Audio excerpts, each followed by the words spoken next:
Hey guys, Kitty here and welcome back to the third video of the 4-part series on Rarotonga Cook Island. If you missed the first two videos, we talked about the practical information and the top things to do with kids in Rarotonga, so I'm going to put the link down in the description box below.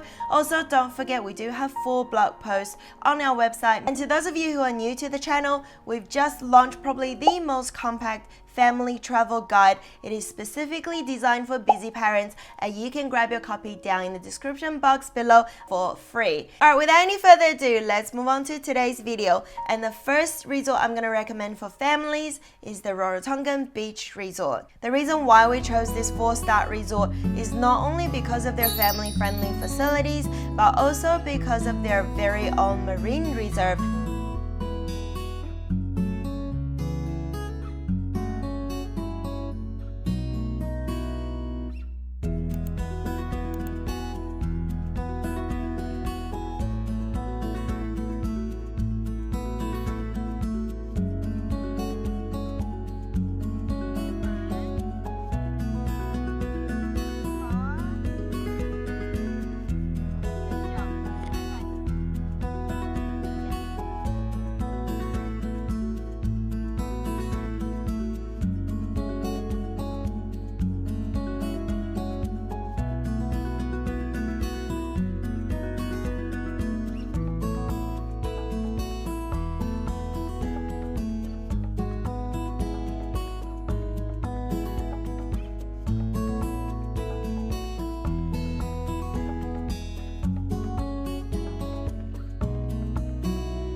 For someone who loves snorkeling and would like to take their whole family on the water, this is no doubt the #1 resort.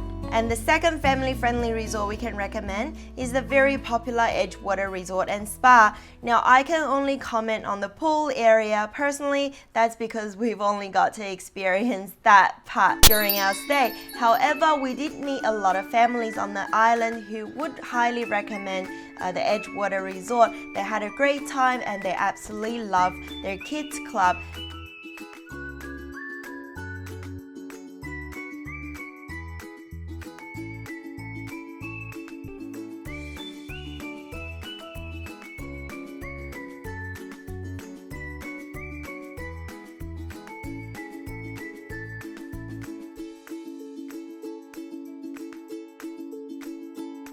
Another really good reason to stay at this resort is their stunning sunsets. So if you're a sunset lover and you prefer to have a walk along the beach during golden hours with a toddler in tow or not, then this is the resort to base yourself in.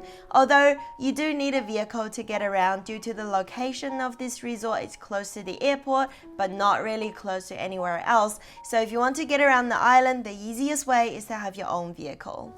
Alright, moving on to the third family-friendly 4-star resorts on the island, I could personally recommend Nautilus Resort. This resort, to be honest, deserves a lot more than just a 4-star, not only because of their location sitting right at Murray Beach, but also their infinity pool facing out to Murray Lagoon is unbeatable. That is just luxury.